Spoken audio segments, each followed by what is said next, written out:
Hello and welcome to the Build with Bear Workshop. My name is Pat Baer. I'm here to work on a model kit, and I'm also here to hang out with all of you. And I'm going to start things off by throwing the Bear Cave, the Lego, the site, the Tier 2 blue emote in chat. If you are currently a subscriber, you can reply with those emotes. If you are not yet a subscriber, you can say hi. You can use other people's emotes. If you feel like being a lurker, you can go ahead and lurk. I forgot to check my audio in the pre-show, so I'm going to do that right now. So you're going to hear a little doubling of audio. Great, you heard a little doubling of audio, but everything's okay. It only happened one time, but it freaked me out so much. And theoretically, it shouldn't happen now because I am using slightly different equipment. I received from a friend of mine who upgraded to even better equipment, a USB audio device that is taking this microphone that I'm using right here. It's going XLR into this device, which I can then adjust the gain and I can boost it if needed. That has out for monitors, an actual display monitor, our audio monitor. It also has an out for headphones. So these headphones could be plugged right into that. They're not. They're plugged in to my speakers, so I hear what you hear. But also, I could theoretically have it. I could route it so the audio goes out to this box and then into my speaker here headphones, and then I use monitor headphones, but I'm not going to bother with that. What else? Oh, and then hey, Lashbrook, and then it goes out of this the Mauno, goes out USB C to USB 3.0 on my computer, and if, for whatever reason, this thing fails, sounds bad, doesn't work out, I can always just take out the USB-C cable from that and run it to this microphone, because this microphone also outputs at USB-C. Right now, this setup is good. Everything with this setup, I'm enjoying. I like how I sound. We'll get a little doubling here just so I can hear it again. But yeah, that was tripling. We actually heard tripling there because I didn't pause long enough before I did it. But I like how this sounds. I'm happy with how this is working out. One thing I'm not happy with right now at the moment is the length of the XLR cable from the microphone to the box. Turns out I only have a 3-foot cable in this house, and I need a longer cable for that. My longer mic cables, I have like some 15-footers and 25-footers, very long, way too long for this. Those mic cables are still in storage in New York. So I have ordered a longer cable. I'll order a 6-foot cable, and if I needed to, I could daisy chain the 3-foot and the 6-foot, but I won't need that. So right now, because I want to have the mic cable just be completely out of my way and not dangle and go directly to the box, and I can't really do that with the 3-foot. So right now, the box that is on my my desk is in a space that I don't want it to be. But I am liking how it's working. I'm liking how it sounds. I'm happy with everything so far. One thing, we'll go to the overhead camera, and I'll show you this before we get into it. Let's see. Can I move this over here and also not have it be a problem? Let's see. So this is the box that I'm currently using, as you can see here. So you can see that this is going from blue to green as I'm talking, and it would go to red if I was peaking. If I turn this up, it would go to red and let me know that I'm peaking, which is fine. Then we've got monitor and headphones. While my microphone is, and there's phantom power because you can plug in instruments. I could plug in an instrument in the back here through 1/4-inch cable. If I had like a guitar or something, I could do that. But what I wanted to point out is that this blue light and this green light, and then when I'm not talking, that light is blue, they're on all the time. So I end up unplugging this. Yesterday I was testing all this out, and I unplugged it at the end because I did not want I did not want this to be constantly illuminating. That was not going to do it for me. So now you're going to hear a little noise as I move this, and my mic hits the mic stand, or my cable hits the mic stand. So I apologize for that. So I do need to. One thing I do need to do is obviously. Or not obviously, as mentioned, a thing I need to do is I need to get a longer cable for XLR cable from the mic to there, which I'll do. I also need to adjust, because it's a bit more sensitive than my previous mic, I need to adjust my gate because I need to make it so that like the bangs you hear when my mic stand moves, I don't want that to be picked up by the microphone, and that's happening right now. So that's a setting in OBS that I have to fiddle with, which I will do at my leisure. Now that that's out of the way, let's talk about the Iron Sickle. I will be starting a new model kit. This kit is from a Chinese company called SNAA. They are stylized with the A's like kind of overlapping. They have been making original designs for a couple of years now. This kit is originally from 2024. This is the reissue, so they called it Kai from 2026. And the first thing I will note is the kit itself could be rough. I don't know. The packaging is a little rough. The box and the instructions and even the promotional image all say Iron Sicky instead of Sickle. They didn't capitalize the L, or they put an I, lowercase I. Either way, the same as that I, it's uppercase I. Either way, it does say Iron Sicky instead of Iron Sickle. This is a cool looking kit that I'm excited to build. That is the biggest, like, there's some other translation stuff that is like fine, but kind of funny. Trunk skeleton. After we're done with the trunk skeleton, we'll move on to the crotch skeleton. They mean frame. And then the hand skeleton, which is the arm. So I don't know if we're going to build, I do believe we might be building, and then the leg skeleton. And then the head. Not a head skeleton. Guess we'll find out if there are any I and L sprues. Yeah, there are both I and L. There is an I sprue here, and actually HIJK. There is no L. It only goes up to K. So last work we won't see that, but there is an I sprue. We build the head, and then we build off of. We're gonna do the skeleton. And then for some reason, we don't do the parts of the skeleton, the lower, the crotch skeleton. We don't build the outer frame parts until later. And I don't know why, but we don't. I don't know why. And then we finish the legs and finish the arms. So basically, we're going to build the frame, and then we're going to put armor on top of the frame, which is cool. And then the sights. Did I buy this kit specifically because it had sights and I like building kits with sights? That's not the only reason. Oh, and then there are a bunch of these stickers, which I don't know if I'm going to be putting on or not because I have no idea if they'll be good or not, but we can find out later if I want to put them on. I might do. Depends on how it looks. And you can see this is how it looks here. So we're going to build that. So the Round Table Knights, obviously inspired by Knights of the Round Table. The lore of King Arthur, the Arthurian Knights. It is based on that. One of their characters here is the Iron Sickle. So again, one other thing before we get into this, the box here is the box, which once again says Iron Sicky, and then it says the Round Table Knights. It is a 1/4/4 scale. It is BE grade. This is the best dumb shit on here. Well, also there's the logo for the Round Table of Knights, so this is all part of that. Please enjoy that this is beyond exquisite.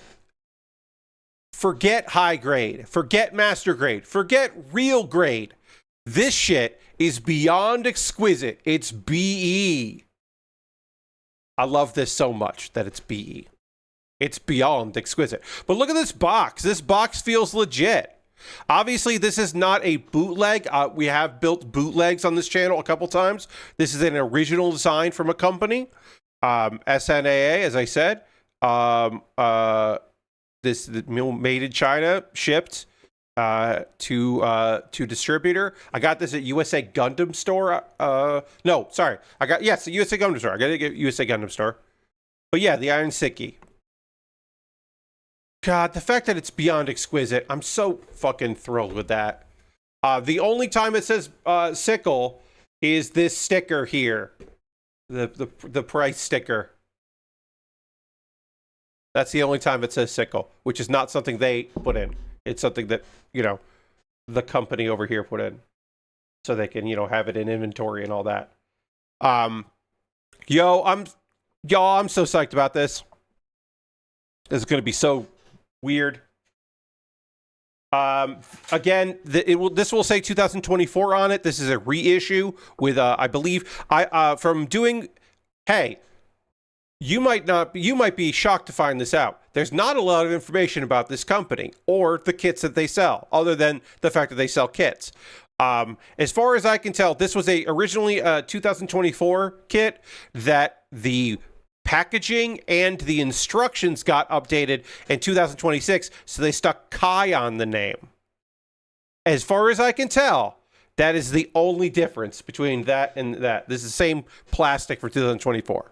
So, I don't know how this plastic feels to take apart on sprues. I have no idea how this is going to feel. The sprues themselves feel very thick, and the plastic feels fine. I don't know. I don't know how this is going to work out. Part of the reason I got this was because it is night themed, and I do like a night themed model kit. Because it has a scythe, and I do like a scythe on a kit. And because I thought it would be fun conversation to see how I felt about some kind of weirdo kit. And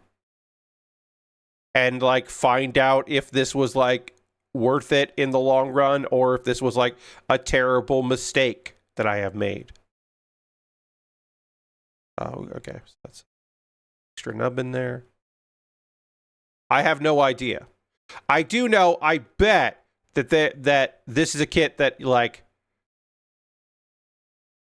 some of these cuts are going to leave the bruising you get with lower quality plastic. This does not. I've built bootlegs on here that have come from China. Obviously, also some model kits I've built have been made in China. They're just Japanese companies having another company make it. To be clear, this is not a knock on Chinese companies or anything like that.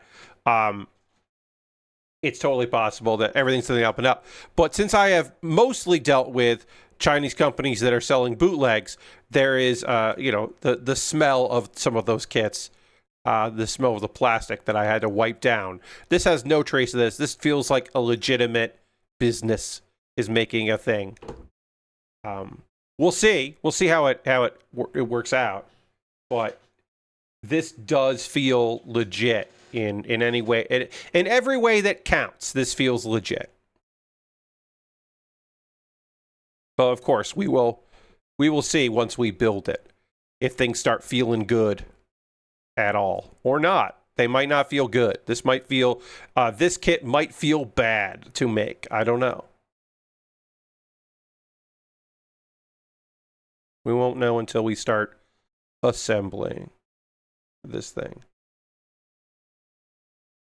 Okay, so this went together like that. And then this goes in. I can't tell if this is supposed to be flush. I think this, I assume it would go this way. So that's flush. That's one. And then we have to do the same thing on the other side, because we got to connect here, because this is going to be where the arm connects in. So.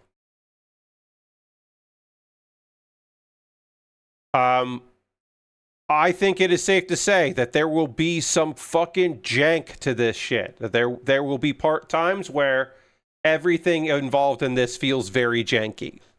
That is to be expected. That sometimes the instructions may leave more to be desired. They may be even fucking inaccurate. They might just be totally cool and totally fine. We kind of won't know until we're working on it. So if you see me getting frustrated with this build, there's probably a good reason for it. but we will press on. We will press on, and we will carry on. All right, so that's good for that. I need more B.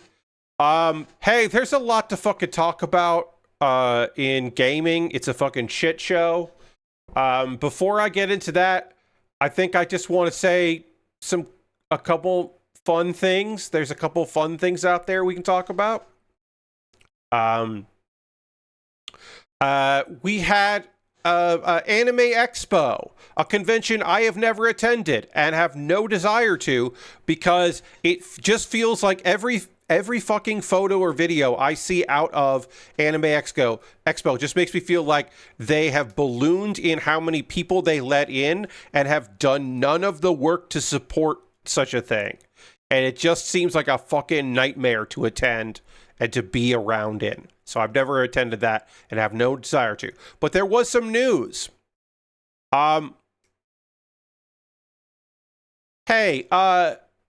This might be the first time I've mentioned this company on here. Faku. F-A-K-K-U. You may know Faku as an importer of various Japanese goods, usually of an adult nature. But they also they've also published video games in the past, mostly of an adult nature, but not all of them.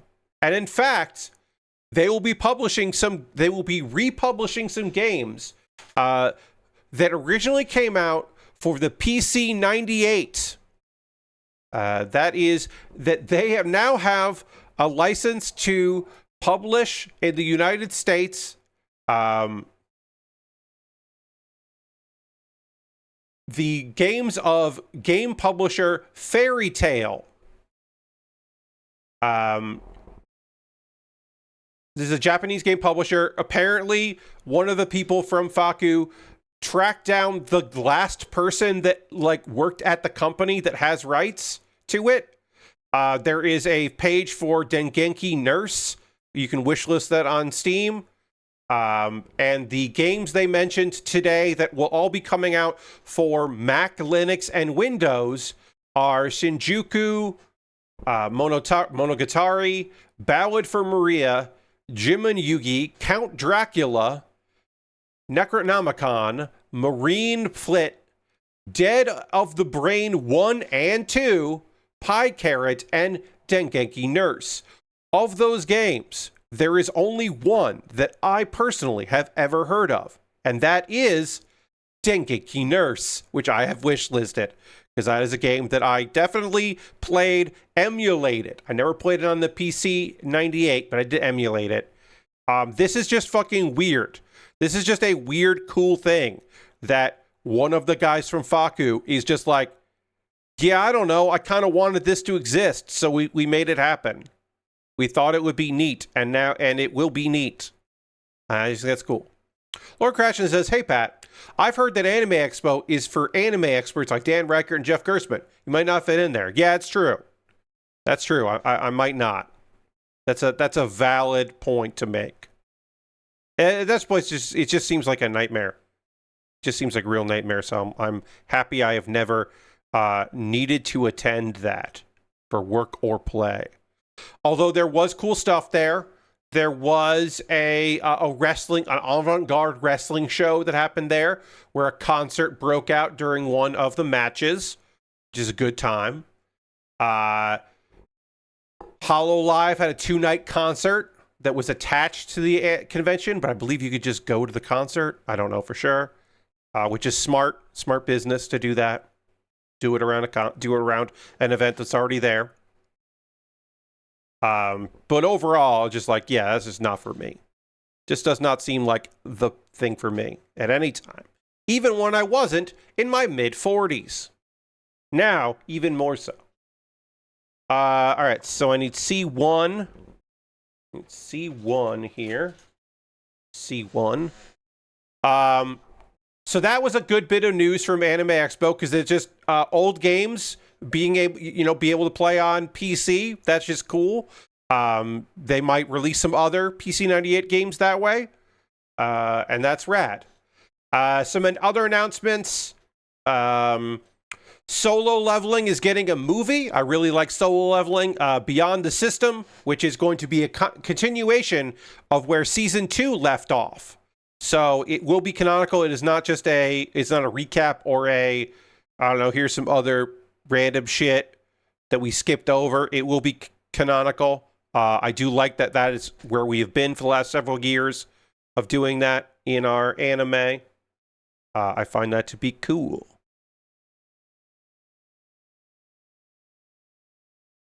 All right, gotta clip this here.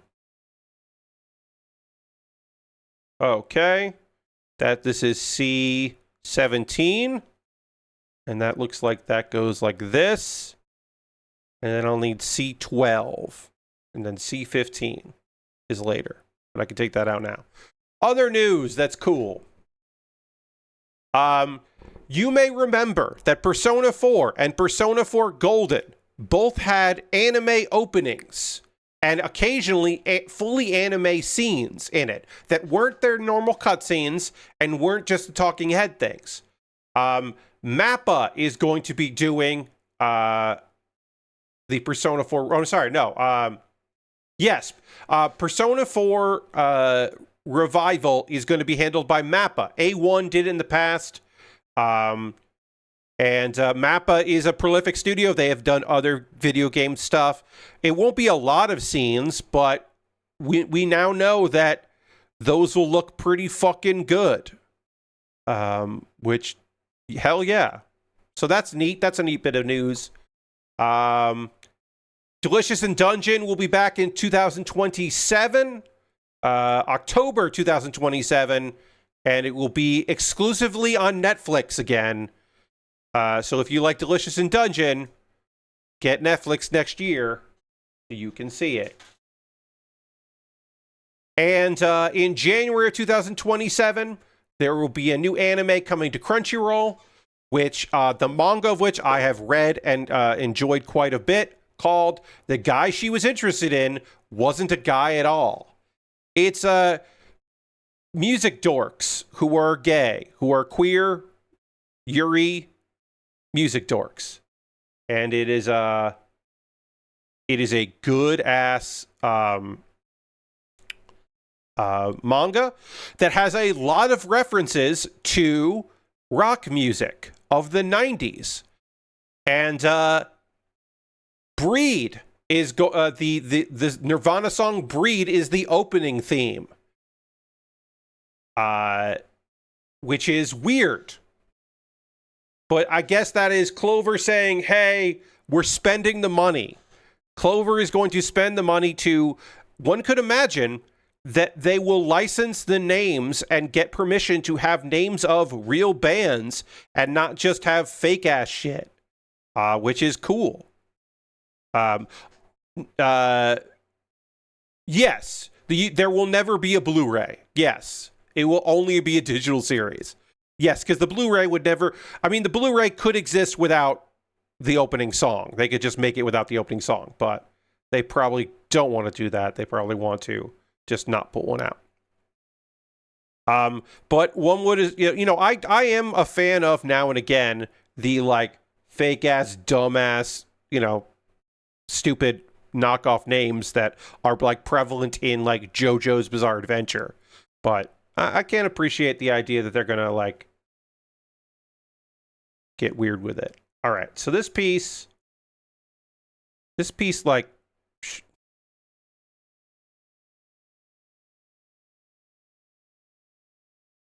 this doesn't look right, but maybe it is. I don't know. This doesn't, disconnected. Okay, maybe this is right. I don't know. Like I said, I don't know what's going to happen with this kit, if any of this is going to feel good or not.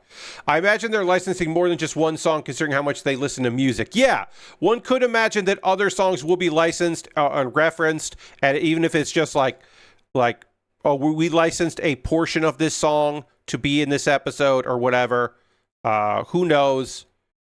But one could imagine that they are, spending some fucking money on this. It's a cool idea. Okay. Man, I don't know where this is supposed to...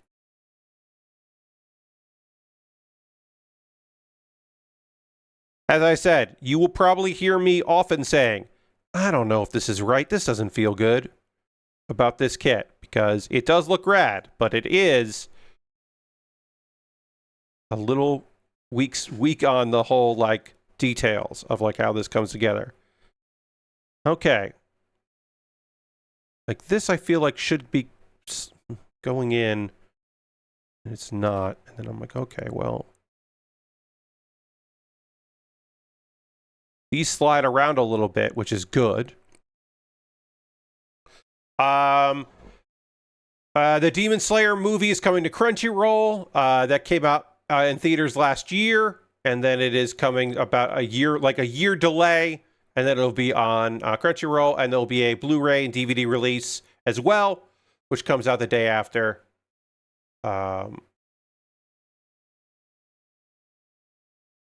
And that's all the Anime Expo stuff that I thought was cool.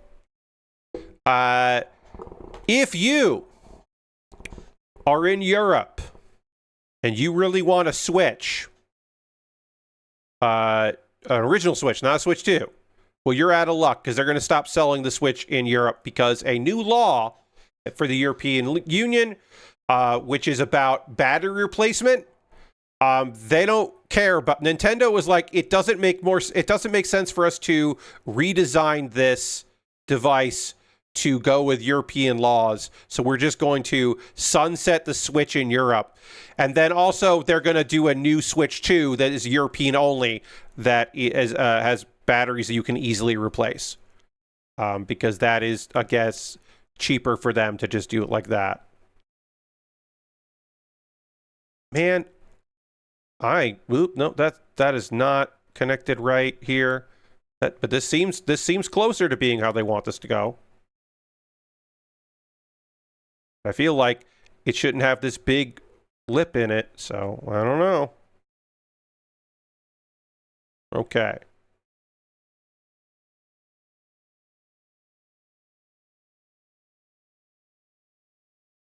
And of course there's... Oh, there we go.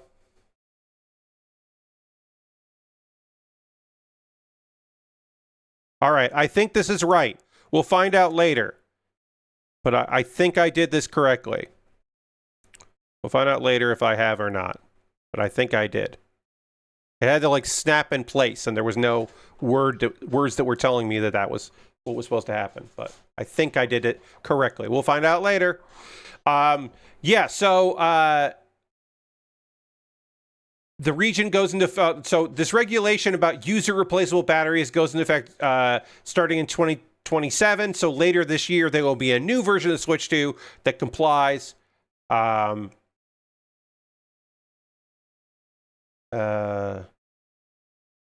And so they're sunsetting a bunch of stuff there because they don't want to have to replace that stuff.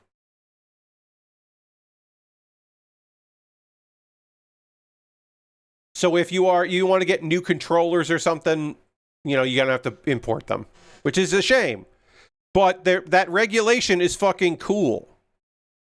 It is, thank you, European Union, for a lot of regulations that benefit the world. Now, of course, Nintendo is just doing that with their European ones. They're not doing it universally. You may remember that in the past, Apple switched to USB-C because of regulations, and they realized it was just cheaper to completely switch everything over instead of only doing a version of the iPhone for Europe.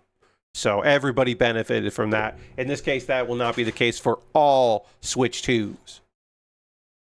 Look, I says, I love managing cookies on every site. I mean, yeah, that's a thing that's not, great, but there is some good regulations coming there. There are some regulations that came out of the European Union that are extremely user and customer and consumer focused, which is great. That's good. Some of it's not necessarily awesome, but some of it is.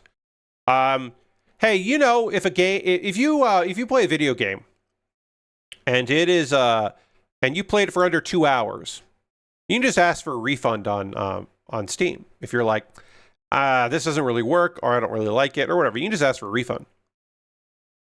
What happens if you buy a video game that is under 2 hours and you finish the game?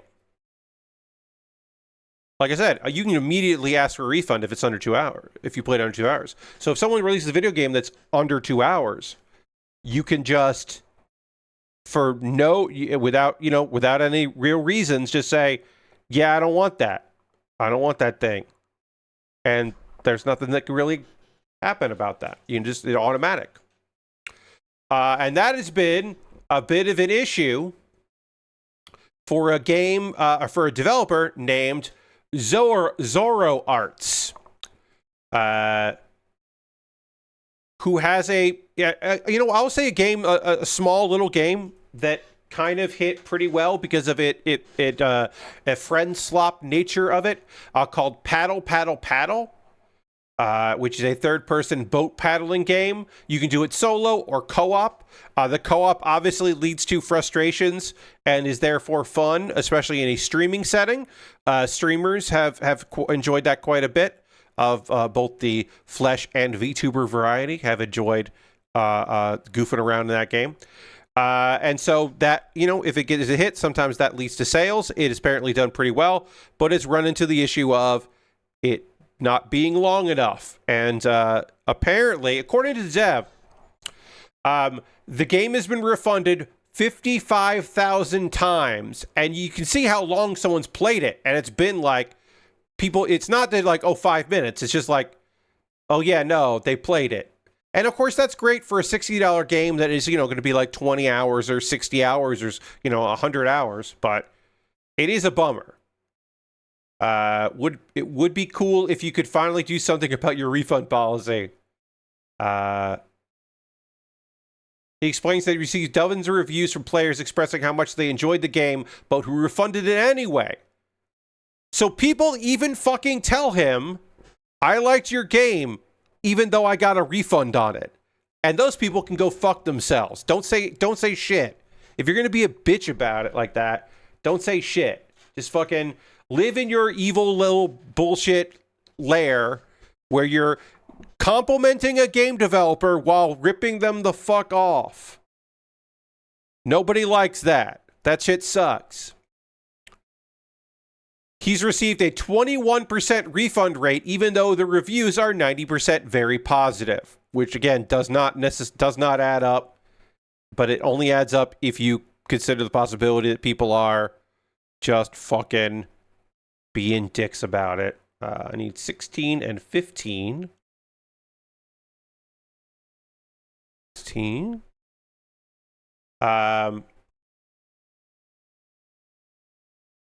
Yeah. Paddle Paddle Paddle wasn't intended to be shorter than 2 hours. He originally aimed for closer to 3.5 hours. But apparently, so here's the thing. He did try to make it longer than 2 hours, but it's very popular with speedrunners, and he doesn't want to break the game for them. So which is fair. He doesn't want to break their experience, but then people learn how to beat the game in under 2 hours and then get a refund on it. And that also sucks. And it is a $5 game. It's on sale a lot. Hey, if you get a game for $3 because you got it on sale and you go for a fucking refund, eat shit. Yeah. Eat shit.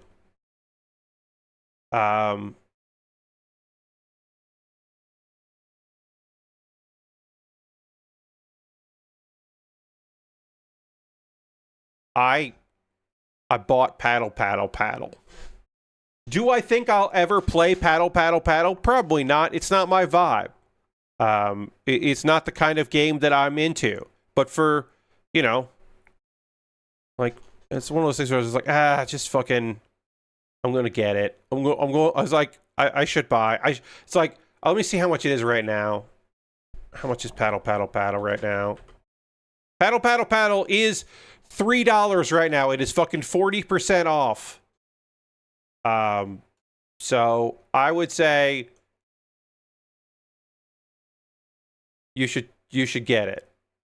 There's also you can get it even fucking cheaper if you already own a game about digging a hole. You can get the bundle, and they just give you a discounted price. So you can get it for $2.69 if you also own a game about digging a hole, which I do. There are some bundles and stuff. There's also a DLC. That DLC is also on sale. So I would say just get it.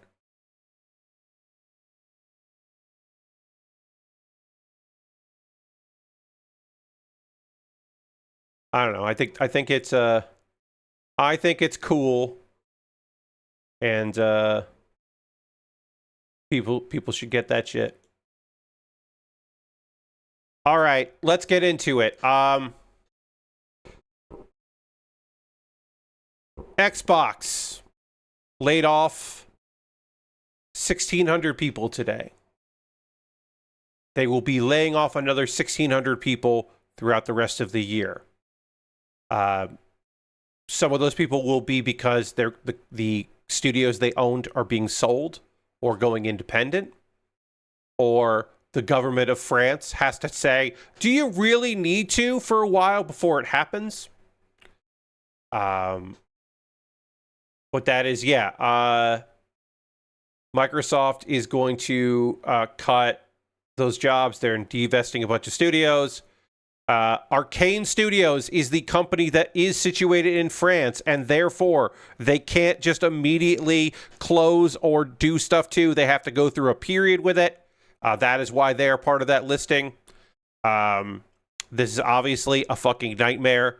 This is the thing we saw coming. It is a lot worse than some people predicted. It is better than other people predicted. It is a nightmare no matter what. It is still the loss of so many jobs in so many companies. We'll go through all of this. I will say that every studio and team is affected by this, even though there are not layoffs directly at Blizzard, that they will still feel this because there's support from Xbox Studios and partners and all this other stuff. They will be affected by it. But one can assume, and probably should assume, that the reason why there weren't layoffs at Blizzard is because there are so many unions at Blizzard, and it was just not worth the trouble because it's added nonsense. Now, I should say Microsoft is reportedly been dodging the unions in their efforts to have to meet. Well, the thing you have to remember is that she is a ghoul, Lord Crashington. The way she framed it as a reset just seems ghoulish because she's a ghoul. She's an she's a high-level CEO, C-suite person that does not think of people as people. They are commodities. They are profits. Them being gone means more money. And that's why she got hired. She didn't get hired to turn the business around. She got hired to lay people off. And then she's going to disappear. And she's going to move into a different job at Microsoft or a different job at a different company. But she'll move up because that's what they hired her to do. They hired her to be the person that she doesn't give a shit about video games. She doesn't care about the legacy of Xbox. She doesn't care about fucking Microsoft. She got hired in Microsoft to work at their AI department because she's worked at other companies. She's got a great resume. She was on boards. She still is on a couple boards. She's a go-getter. She has moved upwards. She started in Microsoft. Hey, the great story of her first real corporate job was in Microsoft. And now she's back, y'all. Like, that's all it is. It's not because they were like, it's so that Matt Booty can still make video games when all of this is over. So we're not running Matt Booty out on a rail. We're just going to be mad at this woman who does not give a shit if we are mad at her. Part of the 1,600 that is to go is the studio divestments. So it will be layoffs or closures. All of this is terrible. None of this is good. I want to stress one thing before we go into talking about some specifics here. Dave McCarthy is retiring after 17 years at Xbox.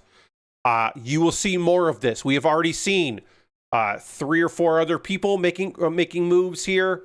They have a chief operating officer that has been promoted for this.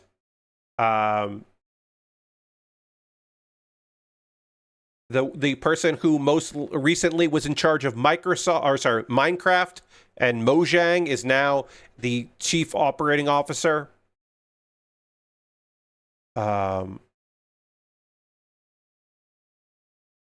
There is one thing that got misquoted and tossed around a lot that I did mention this on. So I am somewhat repeating myself because I did mention this on Blue Sky.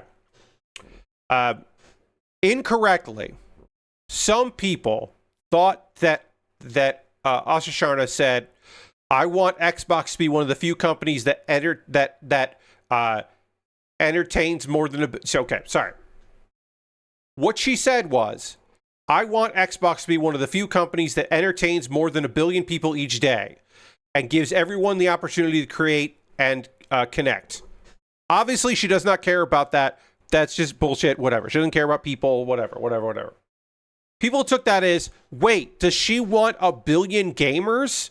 No, she didn't say fucking shit about gamers. Nothing about gamers in this. She said, entertain more than 1 billion people each day. So like, hey, guess what? I bet Game Pass gets rebranded and it has fucking movies and TV shows on them. Because one way to entertain people on an Xbox is to have people watch shit on that Xbox. Your digital fucking media on the Xbox. Sorry. Yeah, Game Pass, multi-platform, broad portfolio content.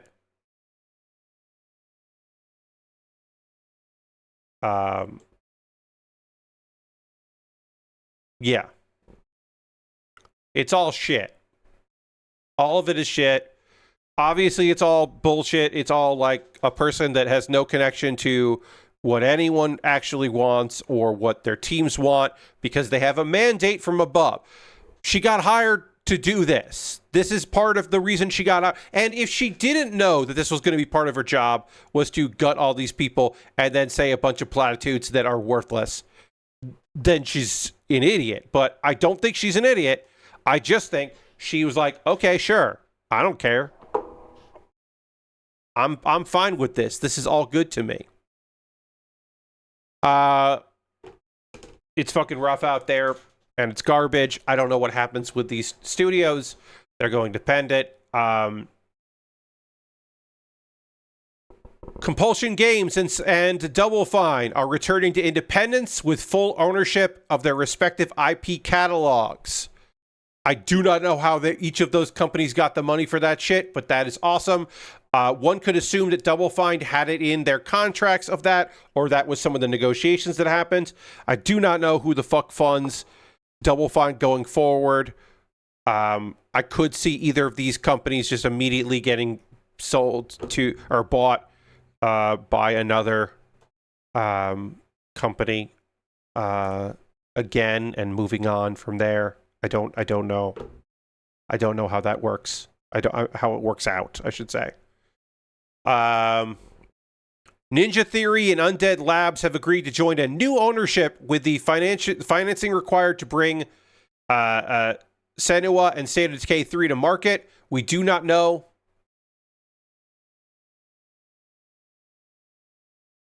Yes, one could assume, Lord Crashington, that when they got bought by Microsoft, they had place agreements to keep their IP when they didn't belong to Microsoft again. One could make that guess. We don't know for sure, but one could make that assumption that is what happened. We don't know, but it's possible that is what happened there. All right, did I do this correctly? That does not feel right. Okay. It's hard to tell if this, if I did this wrong or if it just doesn't feel good in person. Yeah, Lord Crashing. Well, here's the thing, right? They do in the sense that it's easy to remake games. And then also, you have to remember, Lord Crashington, that if they don't own the IP, then they have to license those games for Game Pass, which they also still care about somewhat. So they do care about IPs. They could have another company make Psychonauts 3. They still own studios. Arcane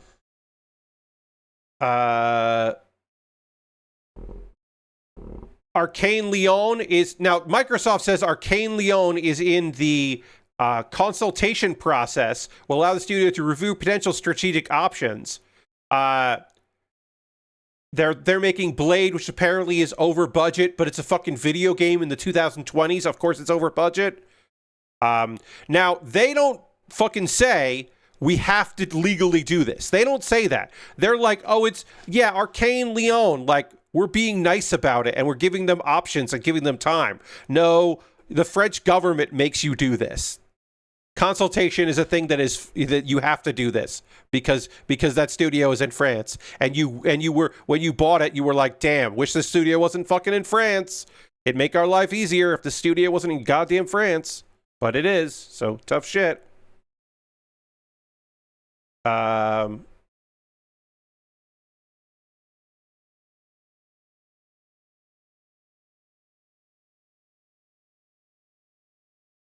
This is the 5th major round of layoffs for Microsoft since they acquired Blizzard in 2023.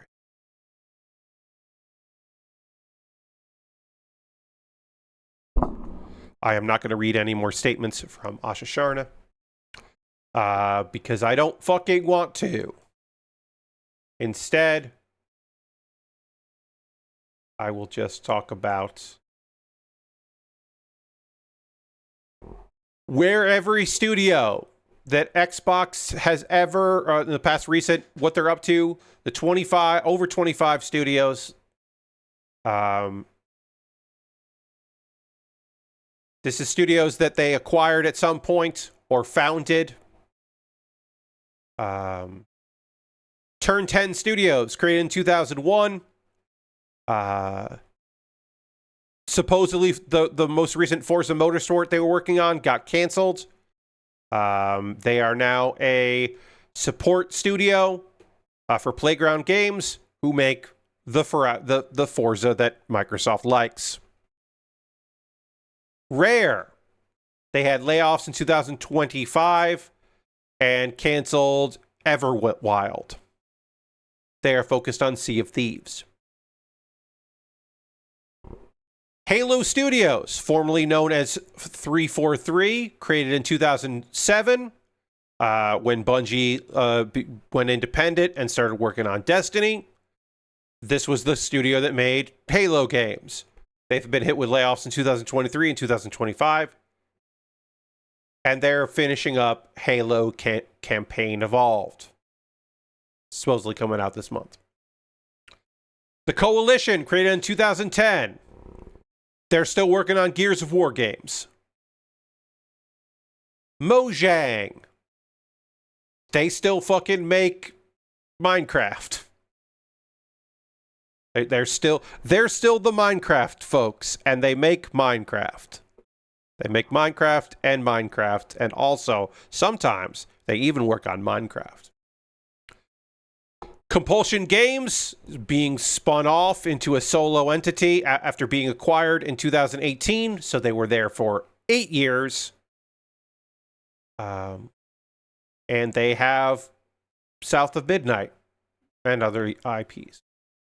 In Exile Entertainment, also acquired in 2018.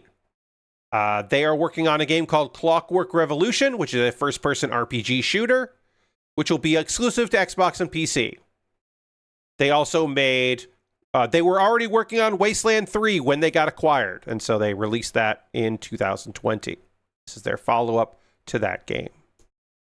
Studio follow-up, not direct follow-up. Oh, this came apart. That's not good.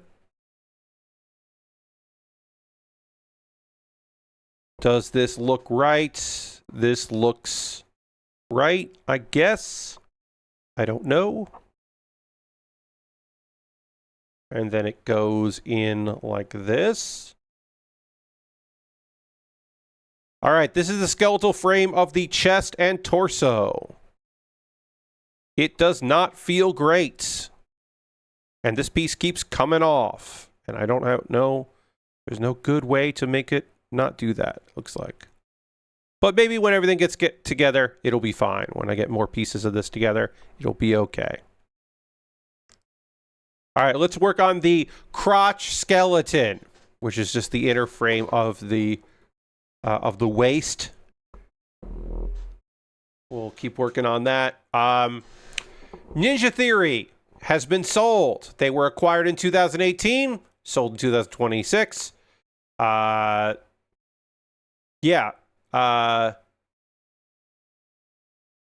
We don't know who owns Ninja Theory now. Again, also Undead Labs, also acquired in 2018, also sold in 2026. Shit's weird. Their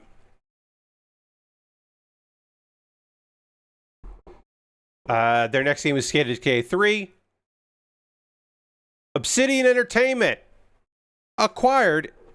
Don't be shocked when I tell you this. Acquired in 2018.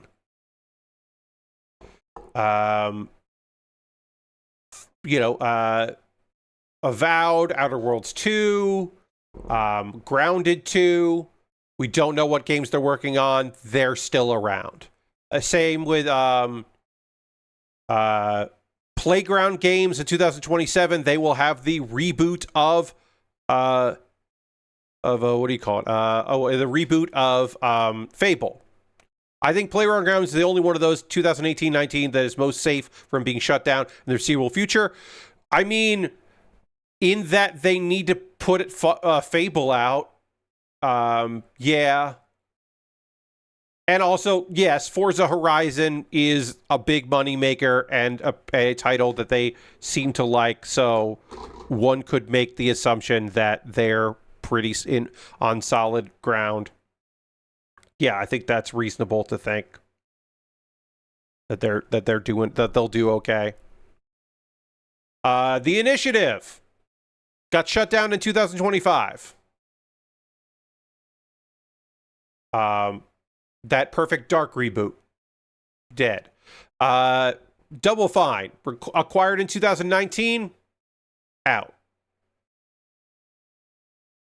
World's Edge, created by Xbox. This is the studio they made to continue working on Age of Empires. But also, they don't make Age of Empire games. They just coordinate and manage other studios. They are a studio that just makes sure that other studios who make the games are doing a good job, like Relic. They're just like, they're a middleman. Thank you, Kotaku. I did not know they still existed. I did not know the studio was still a thing that did stuff. So thank you for that. Of course, then Activision Blizzard. We got Blizzard Entertainment. Lots of layoffs. Unions are now seemingly preventing further ones. All of the Call of Duty studios. Shanghai Studio, Benox, Demonware, Digital Legends, High Moon, Infinity Ward, Raven Software, Sledgehammer Games, Solid State Studios, and Treyarch. All of those studios make Call of Duty. Dirty, I don't know if they're a QA studio. I believe that World's Edge is just like middle management. They're a middle management studio. Because they're in charge of making sure that the third-party studios that make the games do the right thing. They're probably a very small team. But no, they're not a QA department. All right, I need 21 and 22. Yeah. Yeah, all the Call of Duty ones. King. They make Candy Crush. They're probably pretty safe.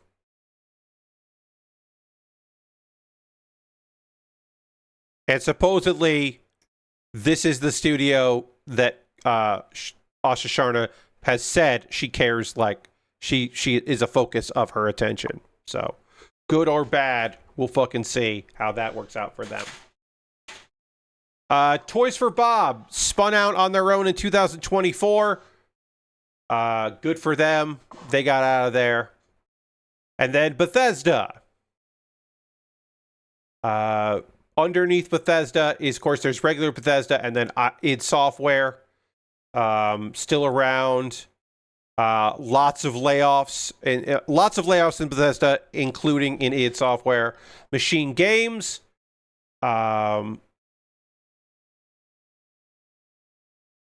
They're making some stuff.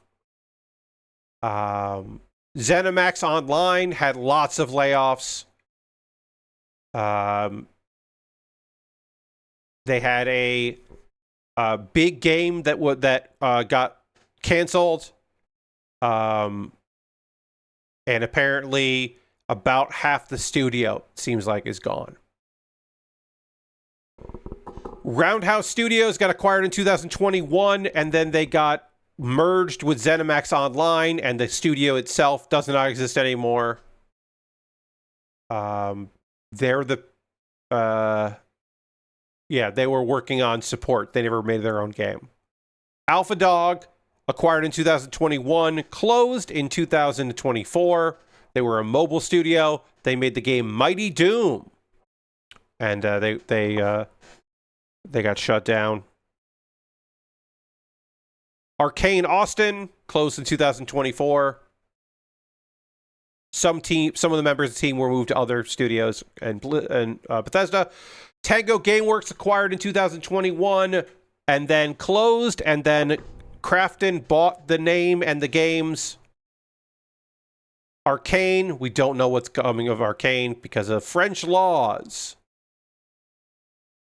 Someday we'll know about Arcane.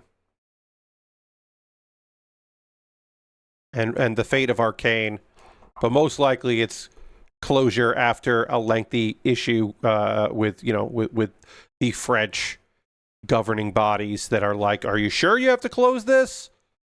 Whoa, what if you didn't lay off all these people? And whatever else they have to do to make good on that.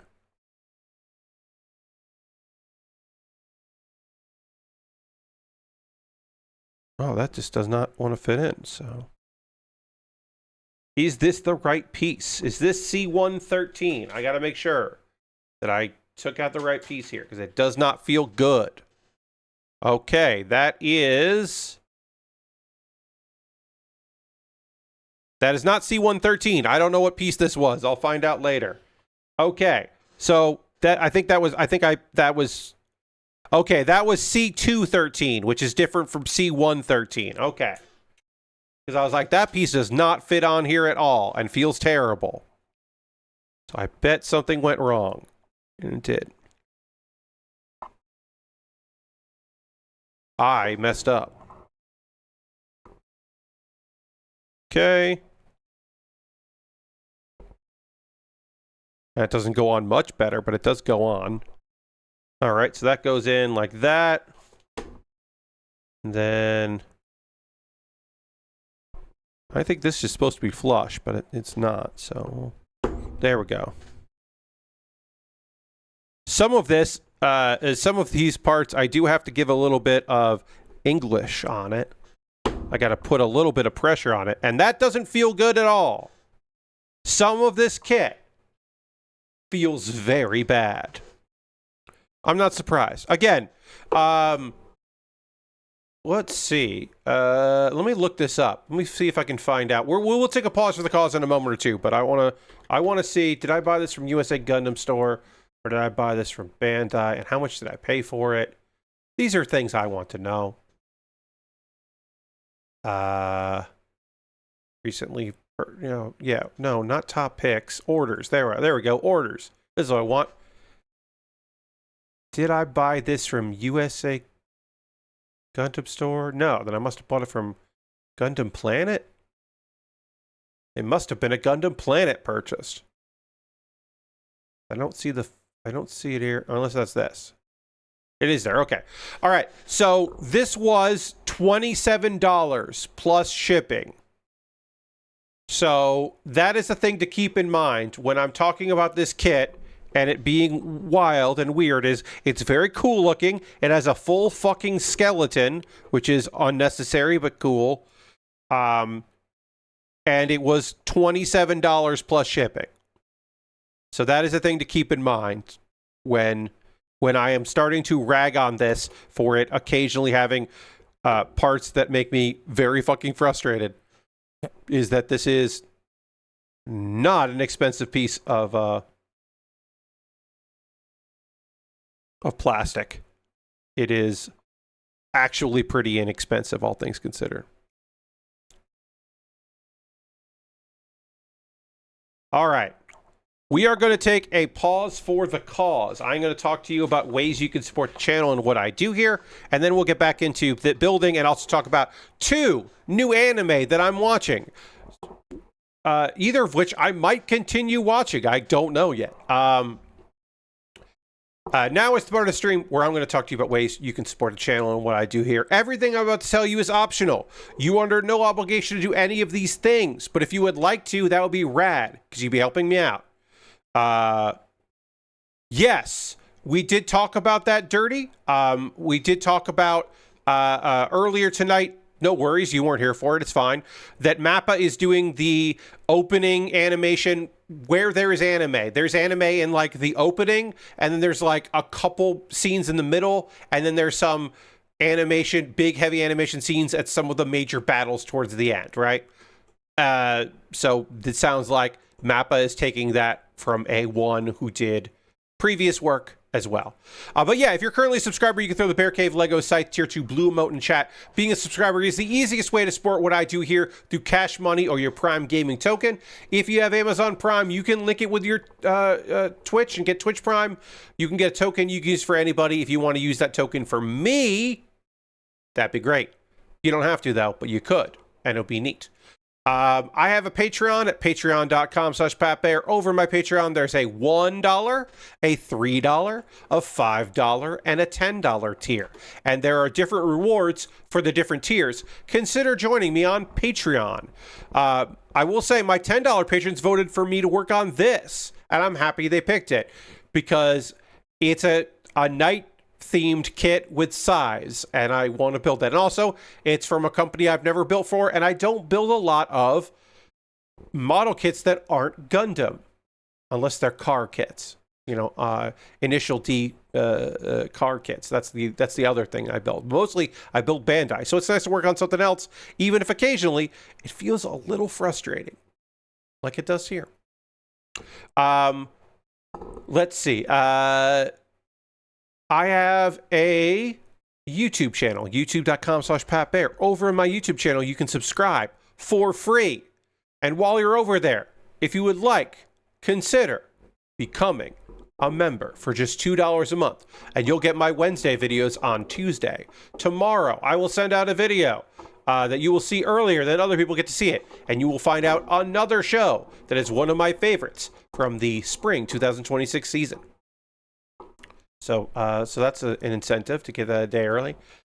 Those are monthly ways to support me. If you just want to throw something in the tip jar, I have got a Ko-Fi and a PayPal, and you can make a direct donation like that.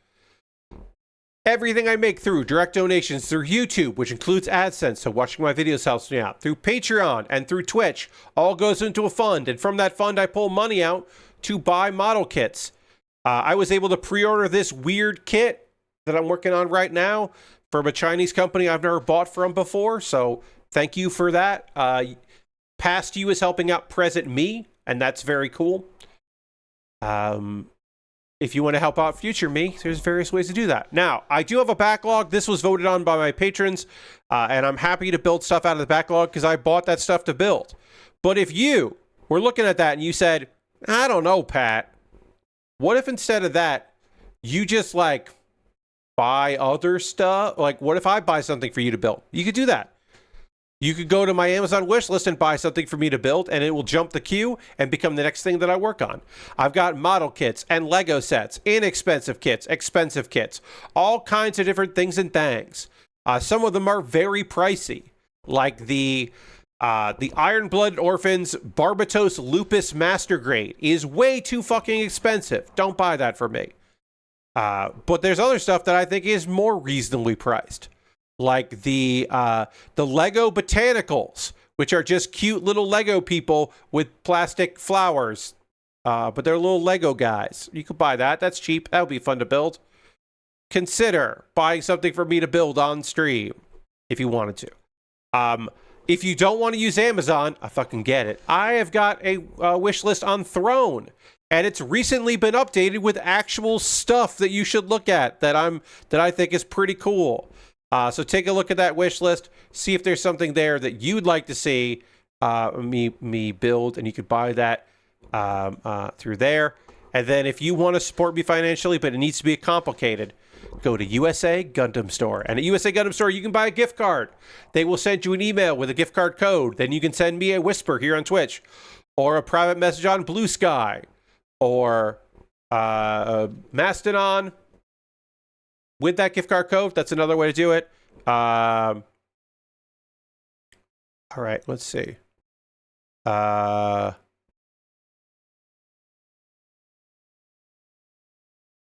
see. Hell yeah. Belgium won. I'm sorry. Update. Sorry. Update. Belgium won. Hell yeah. Thank you, Belgium. Yet again, the President of the United States ruins things for the United States. It's just like the fucking clockwork. Anyway, if you want to support me and not spend any money, you can join my Discord. We'd love to have you hang out in the Discord. I realized that I was supposed to make a video go live today, and I fucking didn't. So tomorrow, there will be a new episode of Pat Bear's Anime Club because I didn't make it go live today. And you know what? You can watch it early if you want. I'm going to give you the link. I fucked up today because it was a very busy day and I did not have time to put that video out. But it'll go out tomorrow. But if you want to watch it, because it's just an unlisted video, you can watch the most recent episode of Pat Bear's Anime Club, which is me talking about all of the fucking isekai that are out this season. 14 isekai. I can't believe that I didn't make that video live. That completely fucked up. I knew it was Monday, just didn't get around to it. It's a tab somewhere in my many, many tabs. But anyway, there are 14 new, returning, and continuing isekai. You could argue that there's 15, but one show that AniChart lists as an isekai, I don't think is an isekai. It's not a different world. And then there's one show that people say is an isekai from last season, and I'm like, that's not an isekai. So to me, that's also time travel and not an isekai. If the time travel doesn't involve an alternate reality, it's just time travel, and I don't think it counts. That's my opinion on isekai. Anyway, Kuma Baer is my weekly anime recommendation series, and this week I talked about a show that I think is fantastic from the spring series, season, I should say, Akane Banashi. Akane Banashi fucking rules. You should watch it.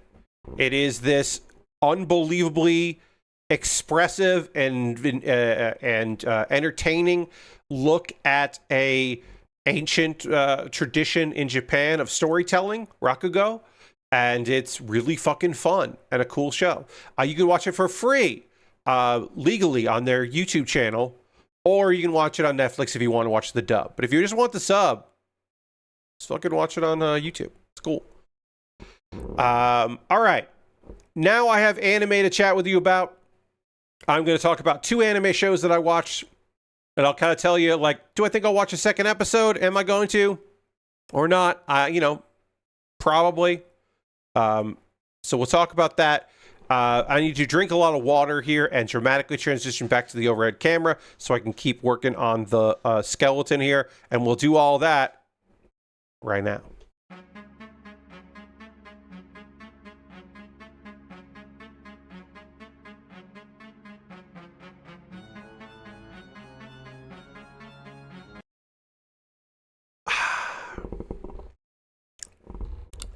Did the reincarnation isekai count towards the 14 this season?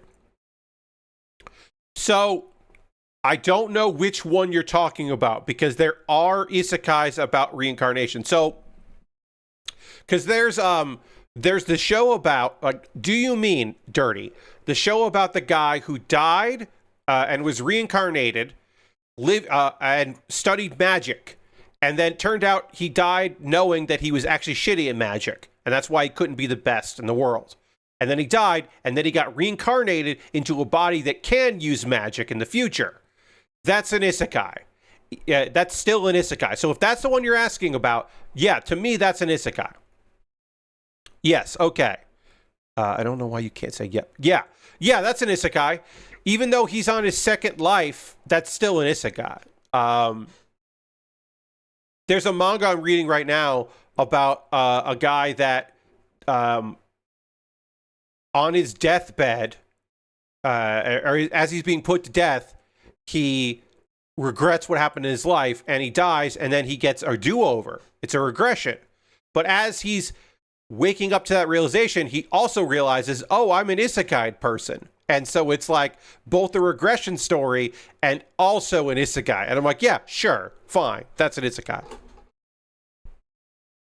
Iruma-kun. The mangaka for Iruma-kun used to say it wasn't an isekai. And it's like, nah, dude, that's an isekai. Hell is another dimension. It's an isekai. Like, it's just, come on.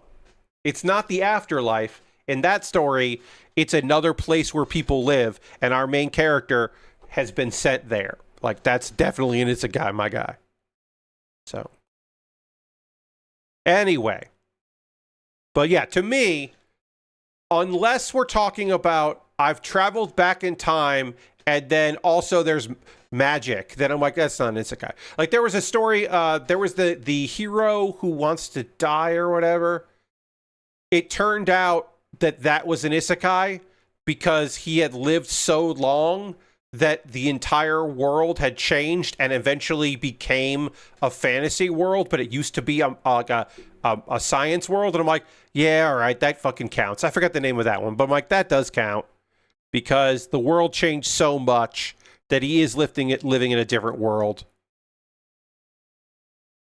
That one was like, anyway, this is fucked up. Anyway, let's give you a fucked up backstory. And it's like, oh, okay, I guess. B19.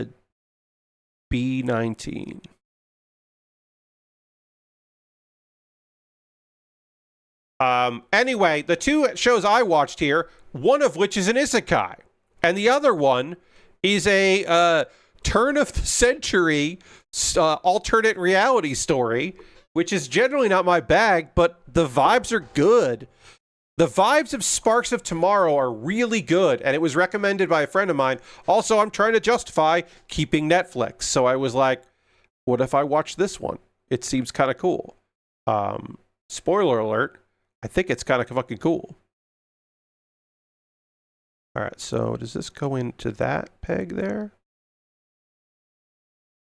It would make sense if this goes into that, because that would keep that moving. Yeah, okay. So this goes in like that. Okay.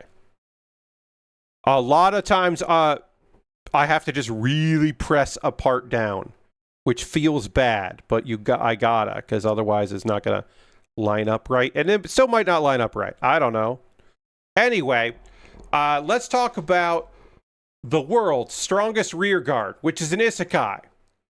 Our dude, Arahito, was on a bus going to like a corporate retreat along with all his coworkers, and that bus had a car crash, and everybody got killed. And it seems like just about everybody got reincarnated into a fantasy world, which is a labyrinth country. It is a country filled with labyrinths and dungeons, and they are used to people showing up, and they're basically just like, hey, get a skill, go work in the labyrinth, and if you don't want to work in the labyrinth, get a job supporting people who work in the labyrinth. And they're called seekers. Everyone's called a seeker, and they have different jobs.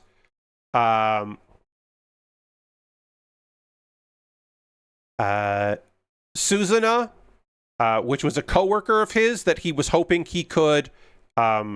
Basically, she was like a kohai that was looking for him for moral support because he's been around for a while, and he was like, "Yeah, no problem. We'll figure this out together."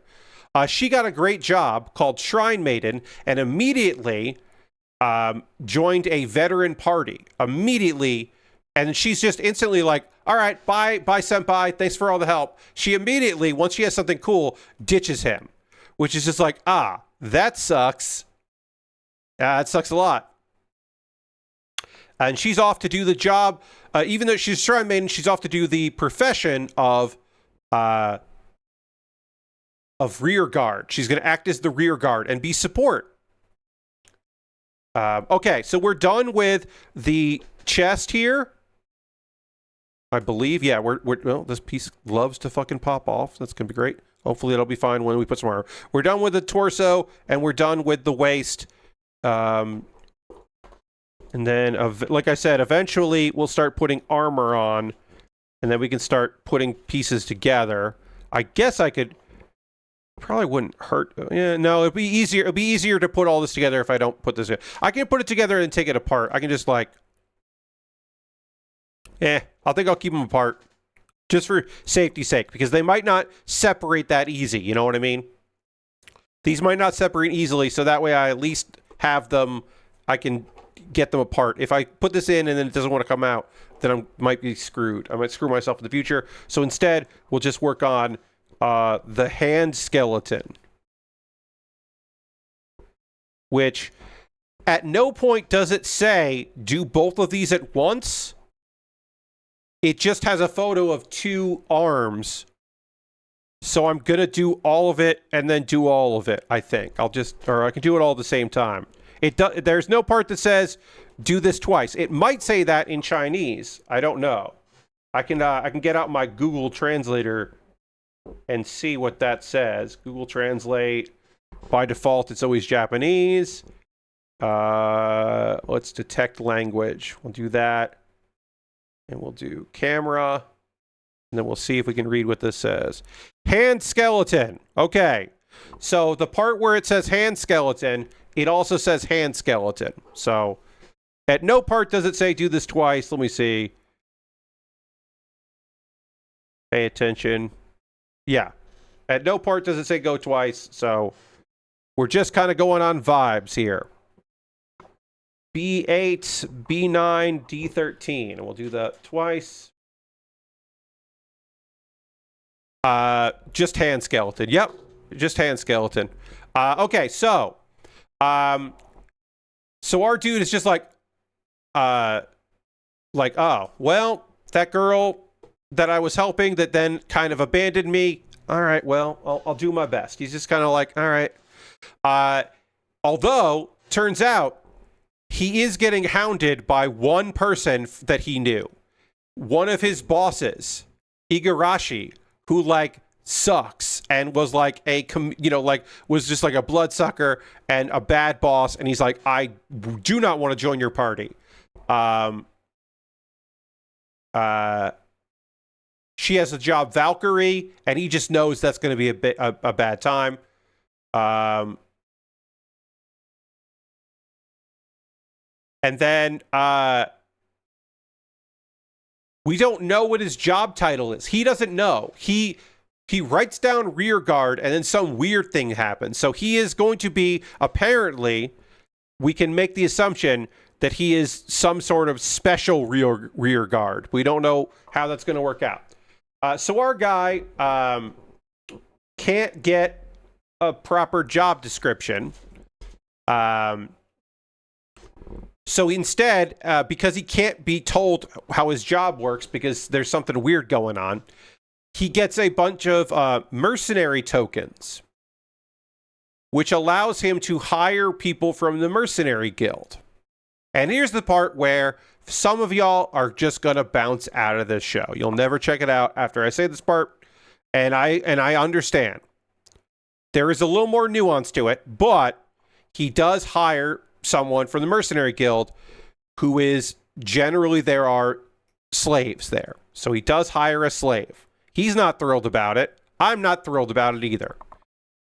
In this case, the slaves are all demi-humans. They are part beast people. He hires the slave, Teresia, and demi-humans they're cursed. They are apparently former humans who have been cursed. And the only way to break the curse is somehow working with their masters, they can break the curse. And we don't learn exactly how that works. So he is weirded out by that, but he's like, well, I do need support. I am a support guy, so we're going to do this. And again, doesn't feel great about it. I don't feel great about it. You could just say, like, he is actively looking to help this person or in the future. We'll see what happens. He's on his way to go for his first job and a retrieval expert who rescues injured seekers is just like, hey, let me give you some advice because you're new here. Do not, under any circumstance, fight a named monster. If a monster has a name, you got to run. So inside, Arahito goes to fight against a fluff ball, which is a level 1, seemingly easy to beat monster. It is not.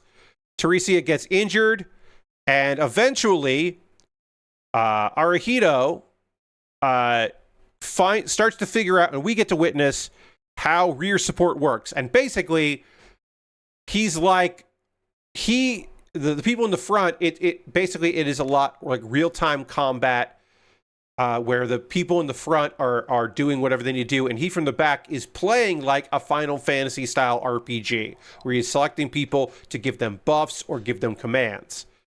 It's visually kind of interesting, and the episode ends with Arito discovering that his former boss, who sucked, her party is being attacked by a named fluffball named Redface, and that's where we leave off.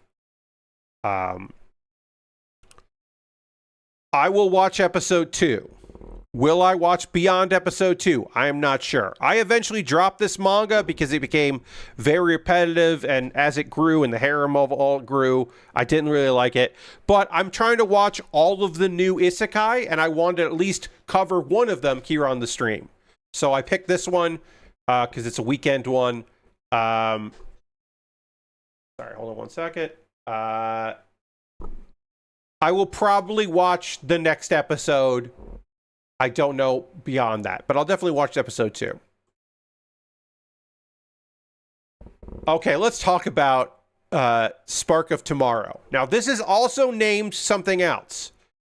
In Japanese, the name of this light novel is 20 Seke Denki Mokuroku, which translates to, give or take, 20th Century Electricity Catalog, which is an important thing in there.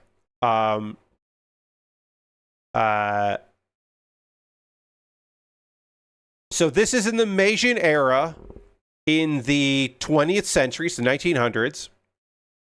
And it is again, this is based on the light novel. This is done by Kyoto Animation, so it's fucking gorgeous. So even though, looking at this description earlier, I was like, I don't know. I don't know if this is for me. It's Kyoto Animation, and they make gorgeous anime. So I was like, well, at least let me see if I vibe with this. So, 1900s, Meiji era, alternate reality. This is a reality where steam power is still the primary source of power in the world. Everybody's still really big on steam. Because people have tried to harness electricity and it hasn't worked out. A lot of people apparently died, but there's a thing out there called there's a particular catalog out there, the 20th Century Electrical Catalog. And the idea is that anybody with the right talent could take ideas from that and make them happen and fulfill the destiny of electricity. So we meet our so that's basically like the introductory premise. We meet our main character, who is Seriku. Well, we meet Seriku, and Seriku is presented as our main character. This is a guy that wants to usher in the age of electricity. Like that is the primary goal. That is the function. And he needs some help. So he turns to his brother, Kihachi, to help him with ideas to do that, because they are like, and the idea of electric light bulbs. So they go through the catalog and they are working hard. And then one day, Seriku disappears along with the catalog, just ups and vanishes.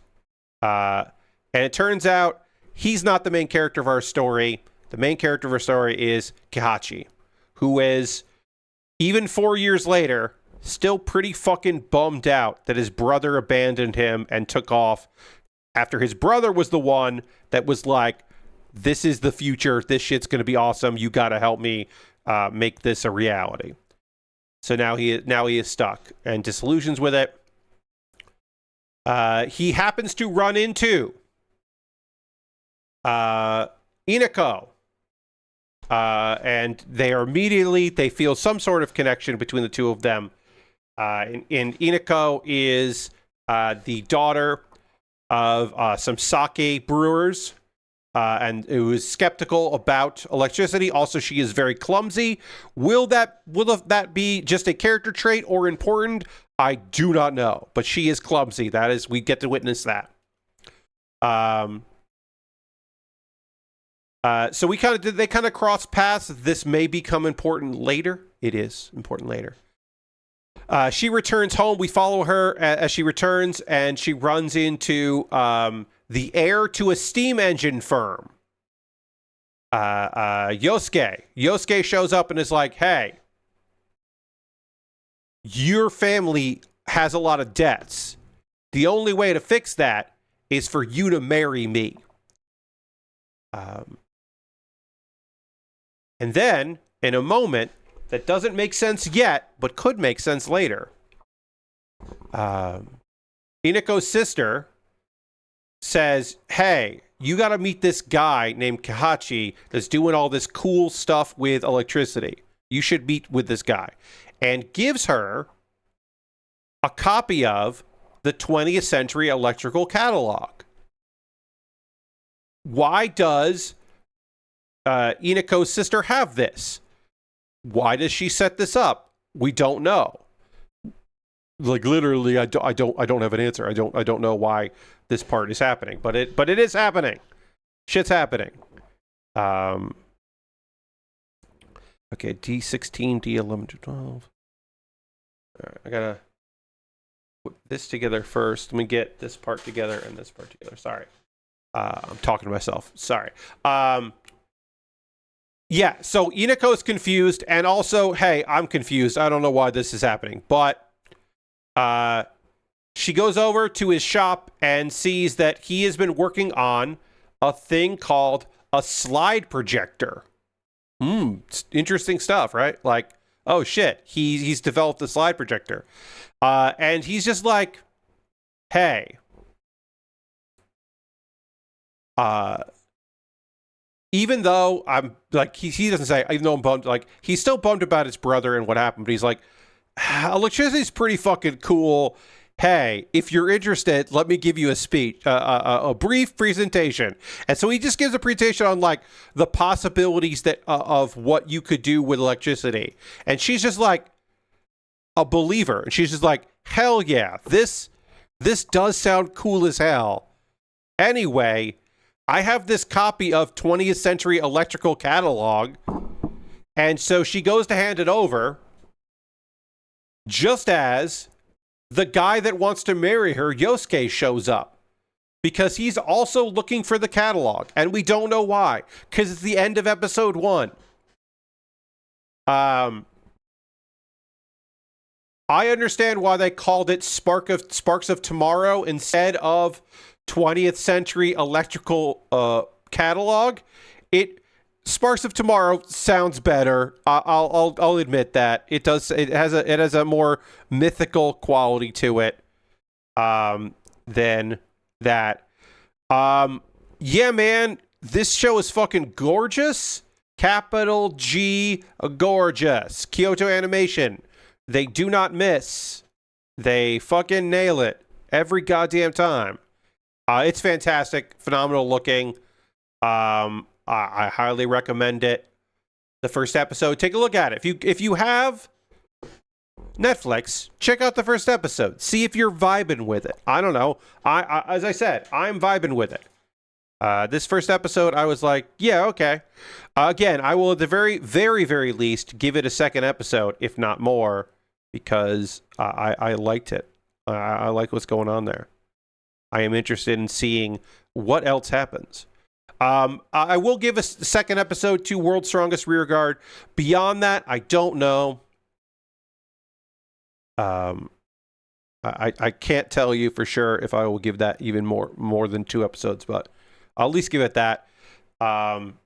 More shows coming up on Thursday. Some new stuff. Some returning. Episode 2 of another thing we'll talk about. So I do have some other anime to talk about there. Well, at the very least, we'll get into the second episode of Oblivious Saint King Controller Power. I do want to watch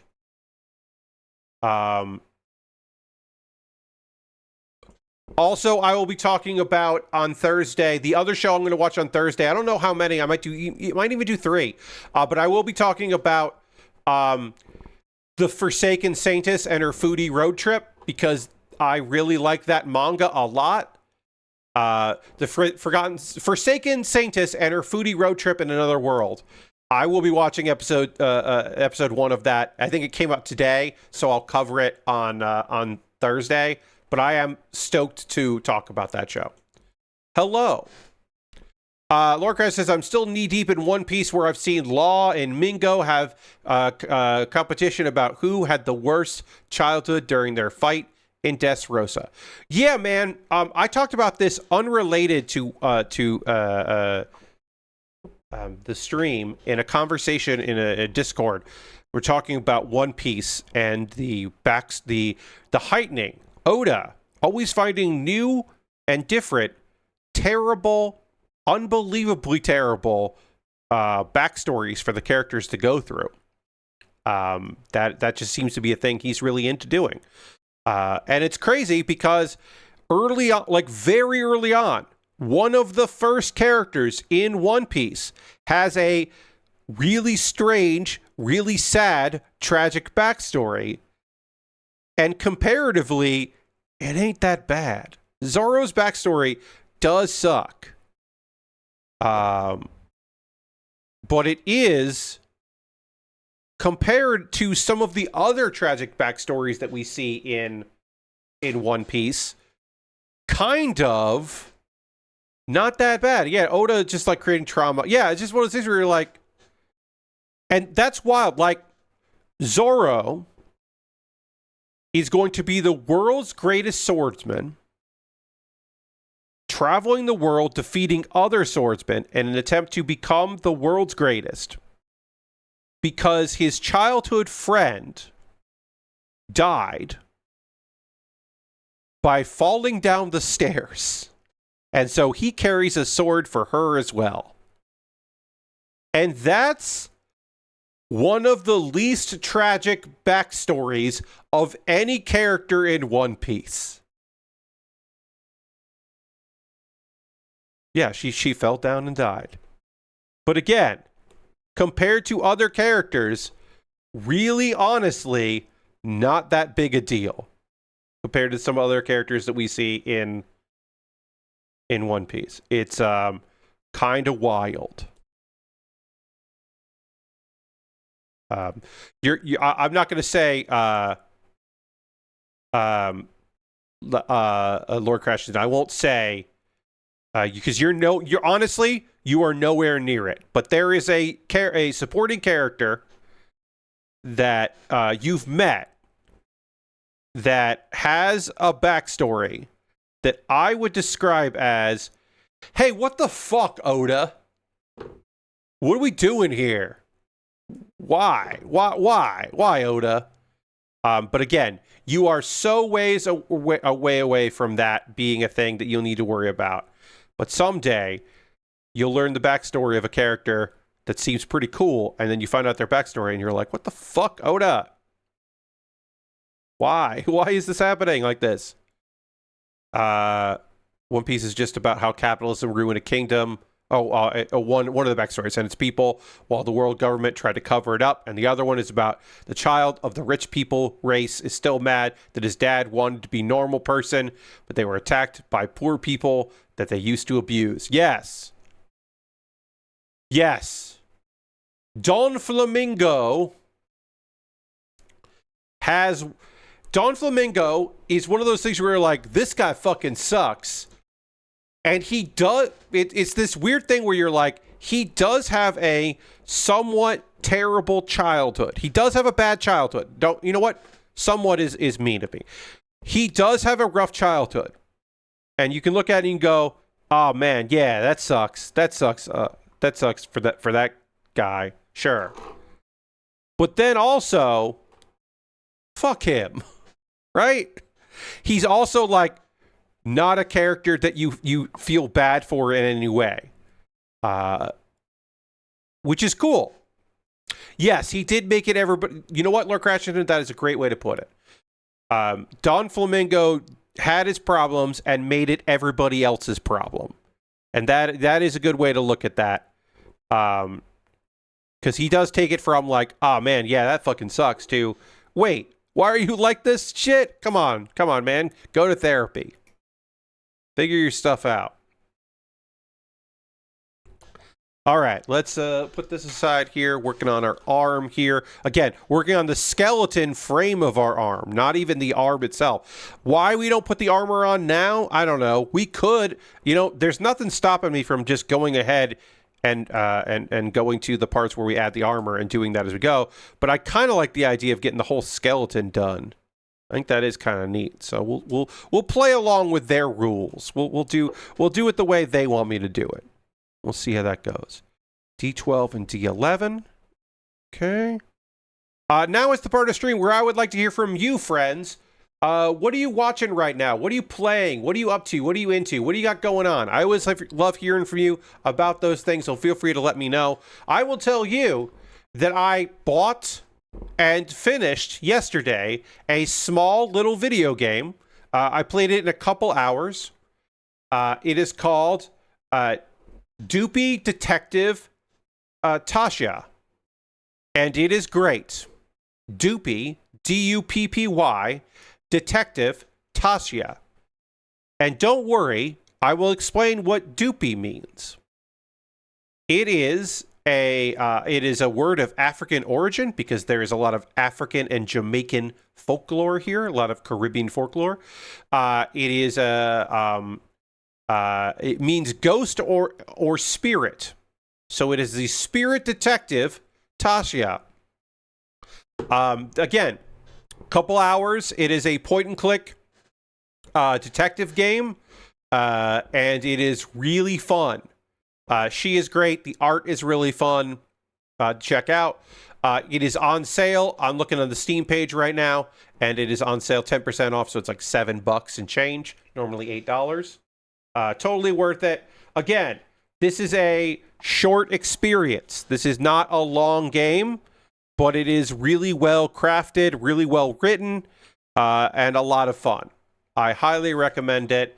As again, I played it yesterday, and I thought it was just fucking swell. It has, it is a good time. Good accessibility features.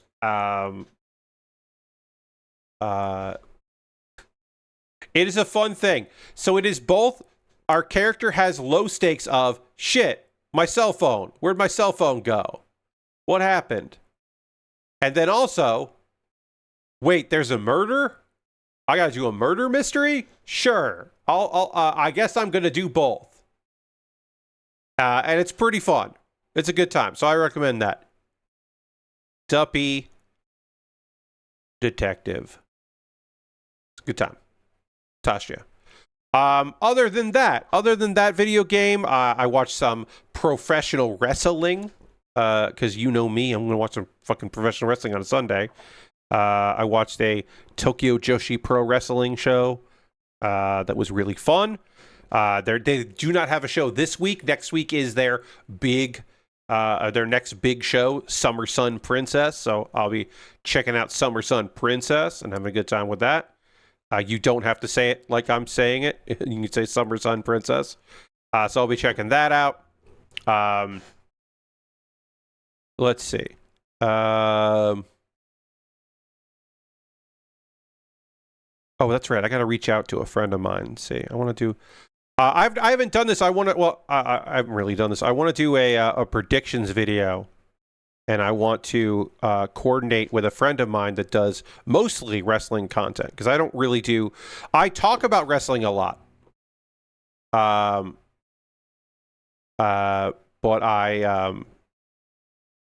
I don't really do videos about wrestling. I started a little bit. I did do very briefly. You may remember that I did Pat Bear's Wrestling Club, but that was short lived because I just didn't have the desire to really go full force into that, and I needed to.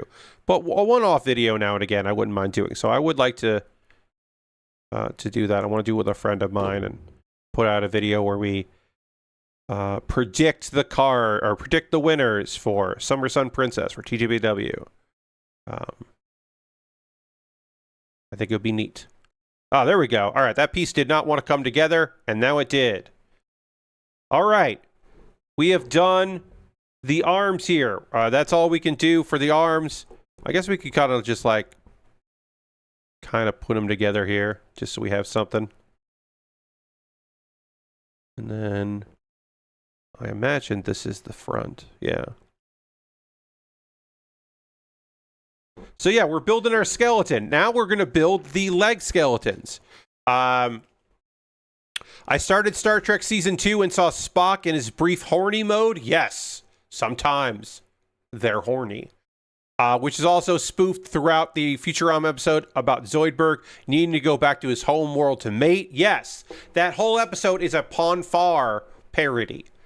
Then a supposed Greek myth god Apollo wanting attention, and Kirk makes him have to go to the afterlife because he had to prove his point. The battle music, pretty much exact parody of what's in the show. Yes. That episode, the Ponfar episode, is much maligned within the community of It is a thing that is canon. They kept it in the Star Trek universe, and there are different interpretations, but basically, if you've got, like, you're going to see it. It's going to show up in a bunch of shows. It is just something that they kind of lean on. All right, so am I doing the whole leg and then the other whole leg? Yes, okay. They want me to do one leg and then do the other leg, so I'll do that. But yeah, that stuff, the Plunfire stuff, shows up quite a bit. It is what it is. Season 2 is mostly fucking great. It is mostly a phenomenal season, I would say. I think Season 2 is the best season of Star Trek. And I don't think I am speaking out of turn on that. Anyway, anything else that I'm up to myself? I don't know. I'll say I'll talk about it in a little bit again when I finish promoting that. But I will say that tomorrow at 9 p.m. Eastern will be my Tuesday night stream where I will be playing some Hearthstone. There is a new expansion out tomorrow, literally tomorrow, and I've done some theory crafting, some deck doctoring of some new decks. I also will be trying out some decks that people have been playing. Streamers that did some theory crafting had some ideas, trying to figure those out. And so I will be integrating some of that and seeing if it works. And then also a thing I like to do is see if there are any new cards that make my old decks better. Specifically seeing if my favorite big shaman deck, my wild shaman deck, let's see if that gets any better. I don't know if it will, but I think it could improve that. There might be some new big cards that fit into that, if there are any new death rattles, big death rattles that would be great to show up, like I could put those in the deck, into my death rattle deck. I've got a bunch of things to try out and see. So I'll be doing that tomorrow at 9 p.m. Eastern, hopefully trying out some new decks, and then especially my standard hunter deck, my animal companion deck. Hopefully there'll be some new cards that work on that. I don't know. And then I'll try to make the prepare cards work. That's the new big mechanic on this expansion, is a thing called prepare, where you have a card and you can spend whatever mana you have to decrease the cost of that card in a future turn, and they give you one extra for doing it. So basically it's like, I've got 3 mana here that I'm not using this turn. I'll make this 6 cost card cost 2 because it's a 3 plus 1 extra. So the next turn it only costs 2, and then you can do other stuff. And I don't know yet. I don't know if that's going to be good or not.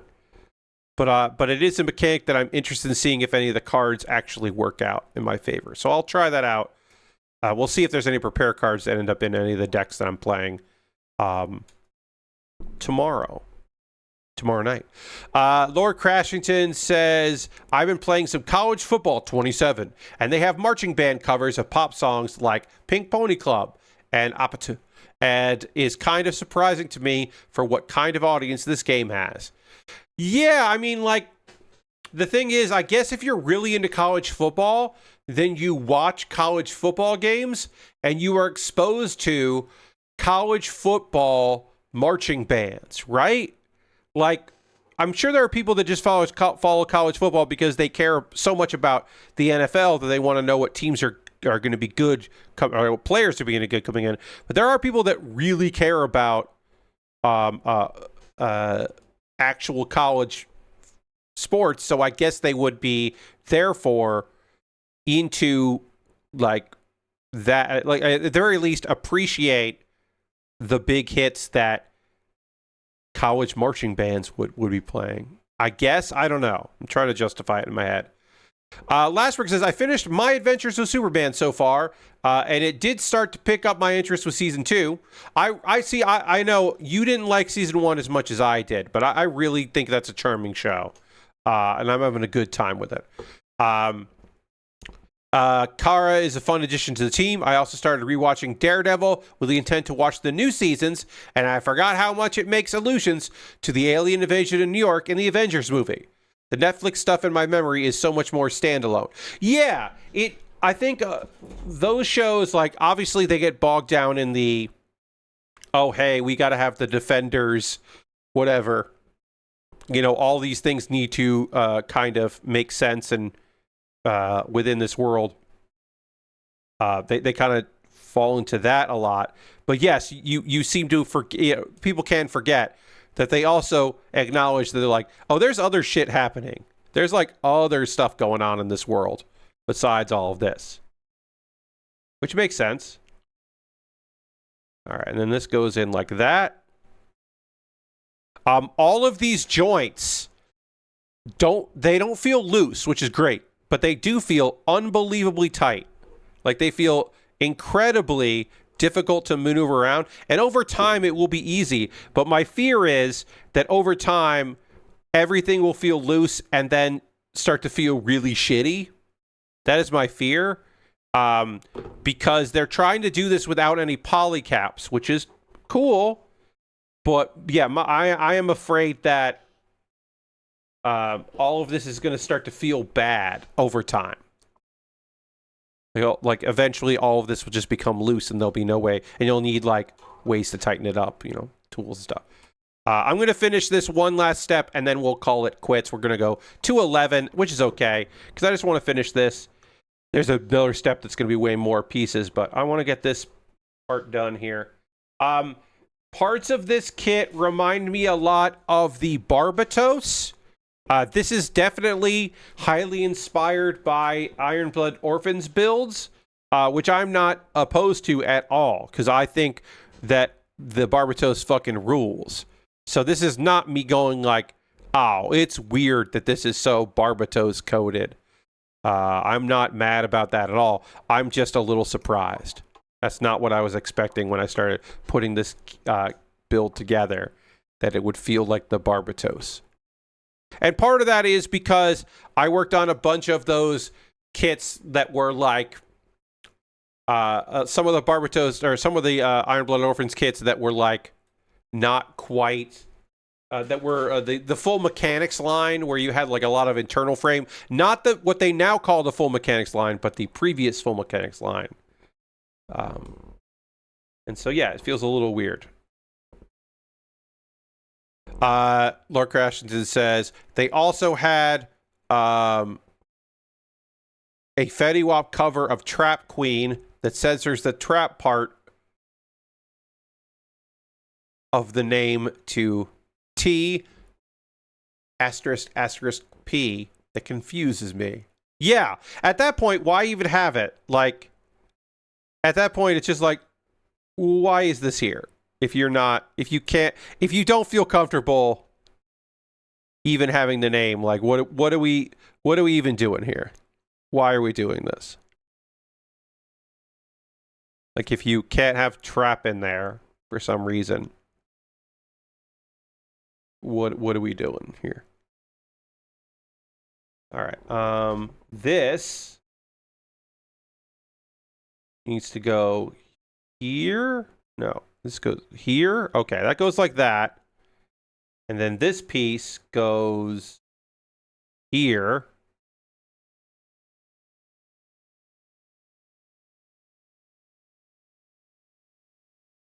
Confusing.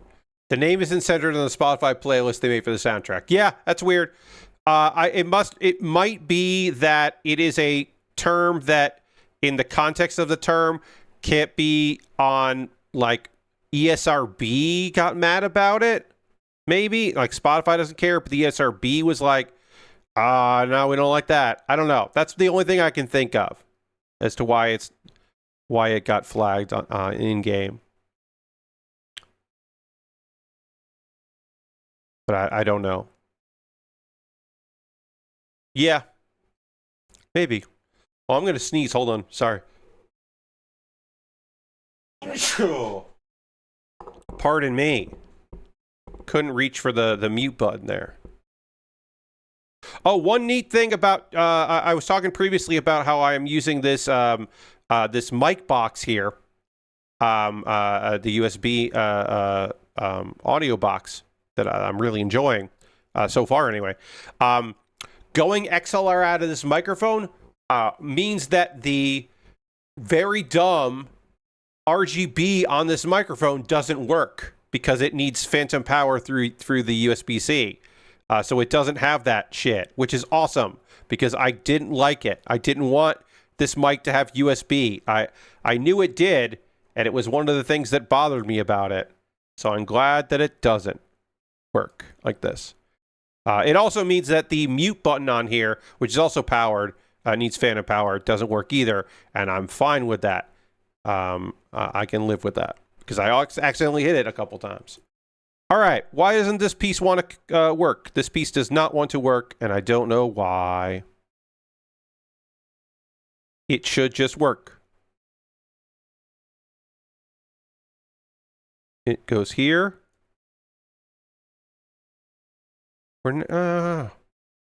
See, I wanted to finish this part, and now I'm being punished for wanting to finish it because I can't get it together. Let me just make sure that that's got to be D26. There couldn't be another piece that would fit. Yeah, that's D26. This is the right piece. I think I did this piece correctly. I'm pretty sure I did this piece correctly. This is how it should go. But it's not. If it goes like that.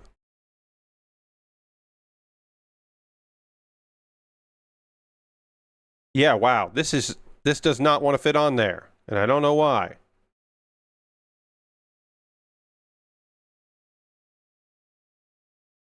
Huh. No idea.